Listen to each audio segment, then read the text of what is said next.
Rebuilt walls would not keep Winter's Edge safe alone. They needed weapons and armor, but had no smith. Leif knew of a master crafter living in the rift, if Arlo was of an open mind.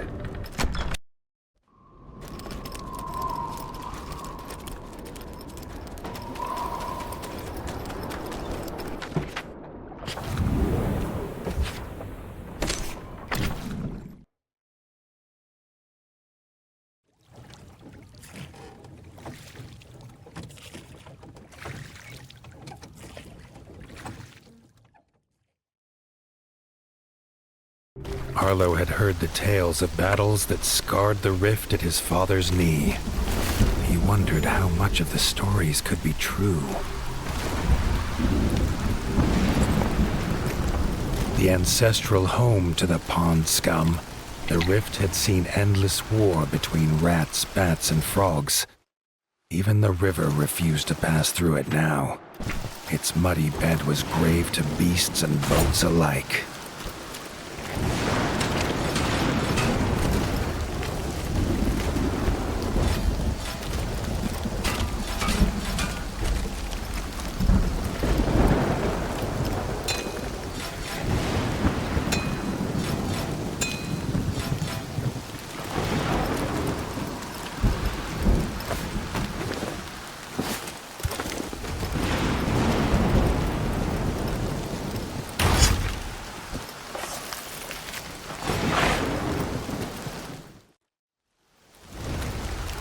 Arlo's foot slipped on something that was not another bone. Bottles were littering the muddy path now. Whoever left them could not be far.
More bottles lay outside the forge, which was otherwise as quiet as every other dead thing that haunted this place. The pile of bottles was large, even for one who drinks like a merman, and it seemed to be breathing.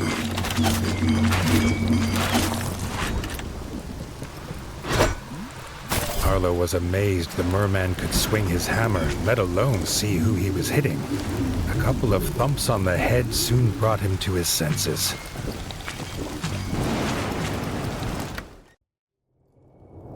Following him inside, Arlo realized this must be the smith. But his furnace was as cold and broken as the merman's spirit. The smith hunted bottles as he told Arlo of his woes.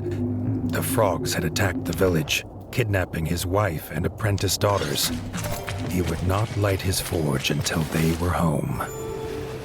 This was a problem Arlo swore he could solve. The smith took some strength from this. He introduced himself as Ron and flashed a grin, telling Arlo the frogs didn't take everything.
While hardly a full armory, Ron had what was needed.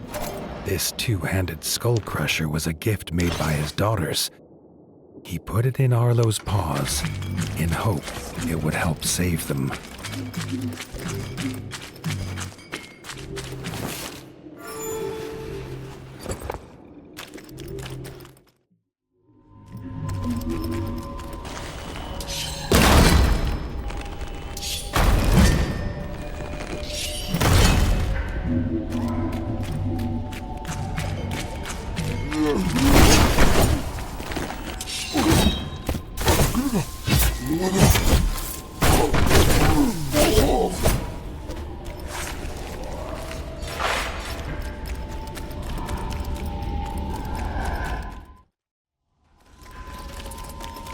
Together, the pair ventured on, heading towards the frog camp situated in the ruined temples.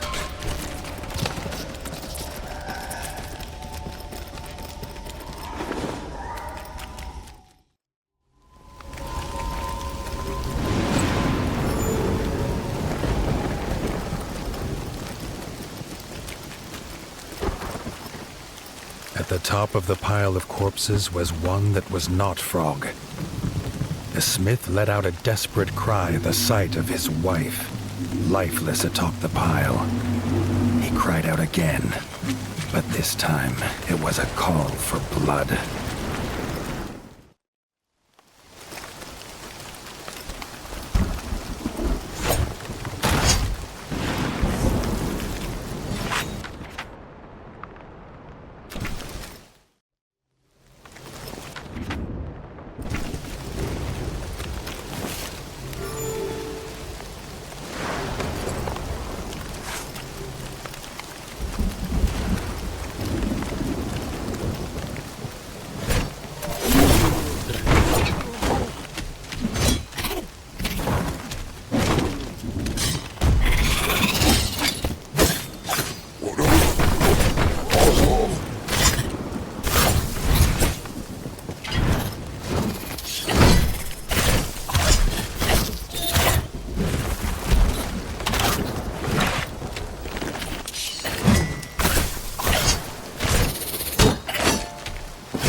rat that stood before Arlo was barely able to raise his head, and his one cloudy eye felt as though it was looking through the warden.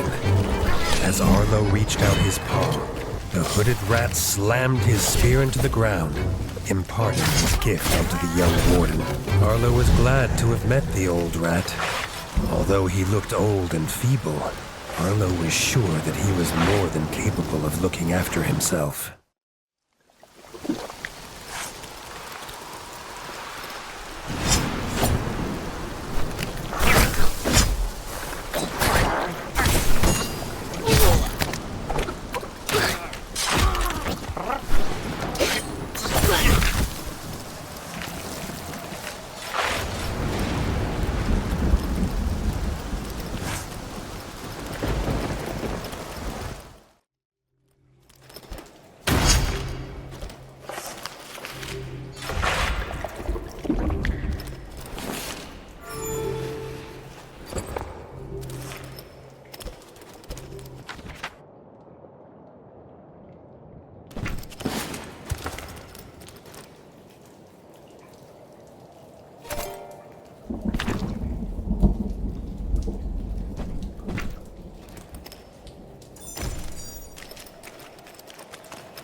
Before Arlo could act, Ron was in the clutches of the enemy.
The Night card.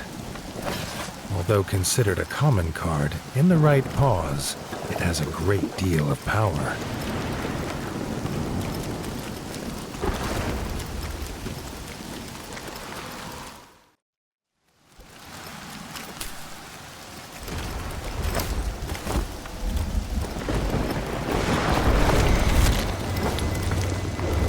Approaching the statue, Arlo could feel the familiar buzz of power coursing through his body once again. As he left the statue, Arlo could feel a new power coursing through his body.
Something else came his way. Tumbling down the temple stair, Arlo was met with another horror. The head of the smith. It was Arlo now who took up the battle cry.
Arlo tried not to think of how many friends, old and new, lay dead. He still had more to do.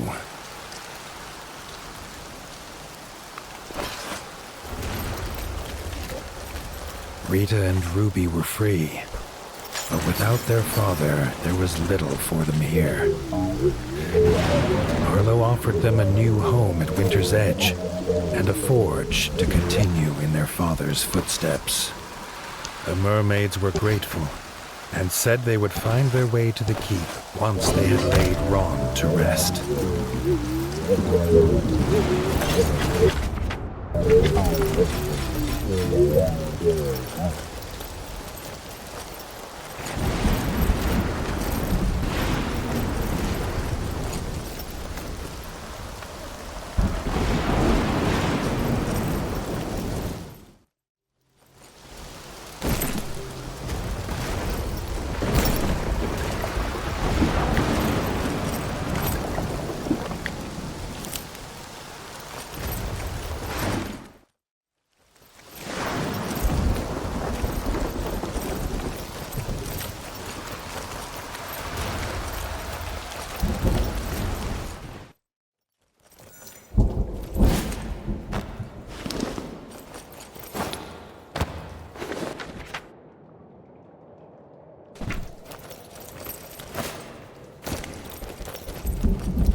A stranger was meditating in the stillness. Arlo gasped. It was a frog. Before he could lift his blade, the frog croaked that he was an outcast, named Short Tongue.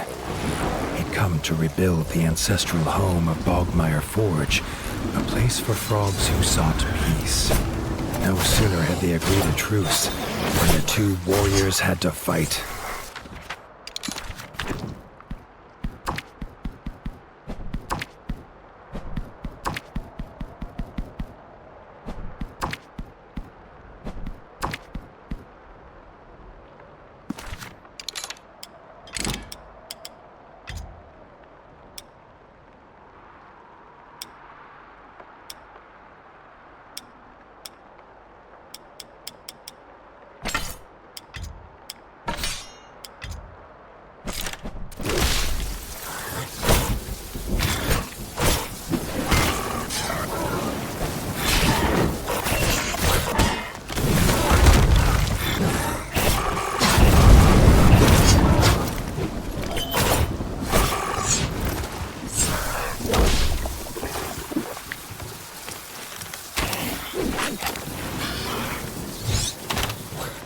Side by side, the pair fought well, and the attacker soon disappeared again, back into thin air. Persuaded of the frog's honesty, Arlo left Short Tongue to his quest for peace. In return, the frog swore Arlo would always find a warm welcome there.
Fear in Short Tongue's eyes unnerved the warden. The rift had a new threat. Tail spinners. Eggs from these 8-legged beasts had hatched, and frogs were their favorite food. Maggie was gifted at finding shiny treasures, but had lost her precious silver spectacles. Without them, she could not even count the claws on her paws. She begged for the warden's help.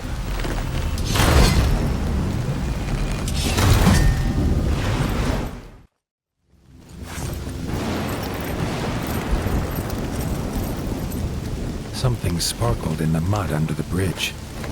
Perhaps in finding a treasure here, she had let this one fall.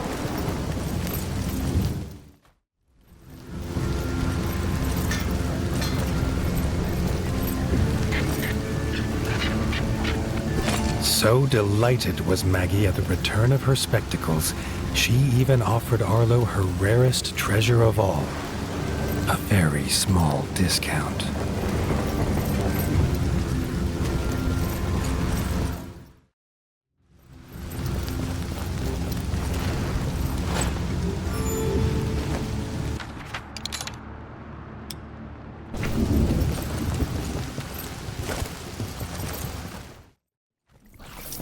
Short Tongue was right. The rift was infested with tail spinners. Their webs would snare all if they were not stopped.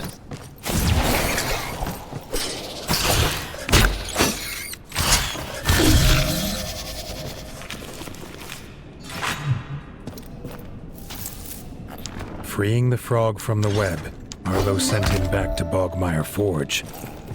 Arlo hoped he had not caught the attention of the hatchling's mother.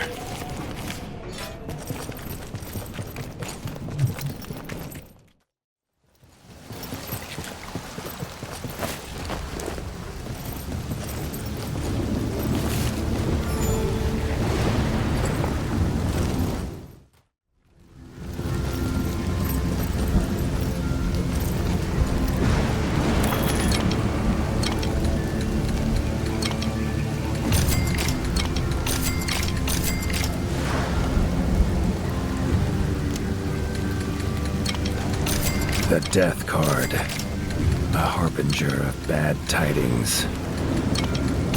The Council Card. This card brings balance to any deck.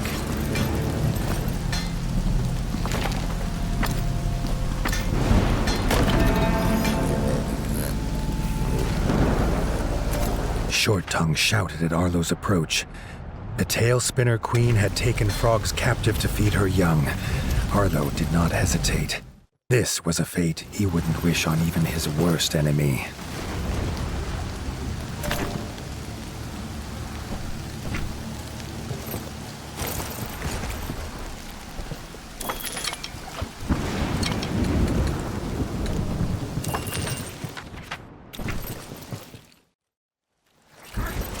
Crept up on the eight-legged monstrosity as she ensnared another frog in her webs.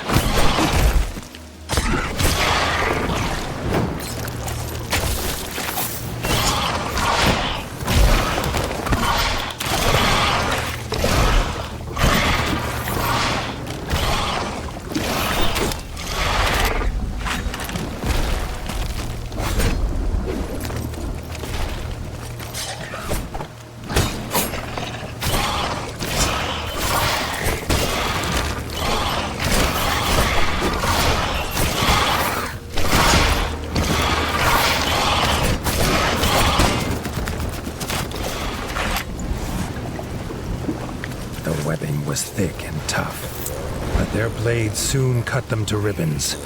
Short Tongue sent the terrified frog toward Bogmire Forge.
Injured though she was, the queen had no intention of giving up her hunt.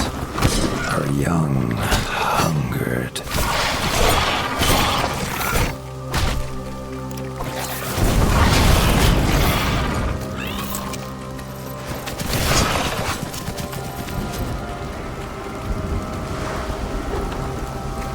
Another villager freed. They too headed for Bogmire, and Arlo wondered how many more frogs it could take.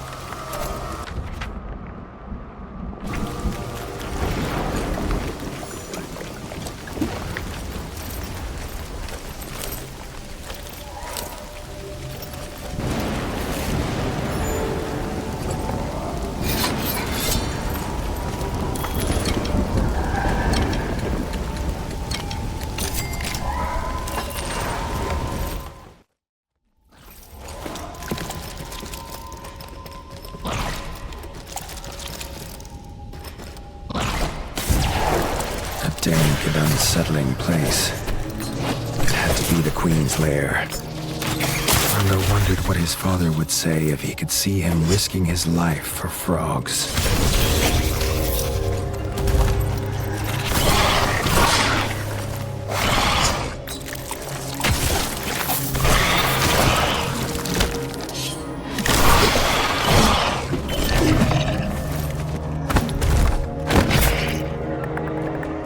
The tail spinner queen was dead, and the frogs were soon at work rebuilding the village.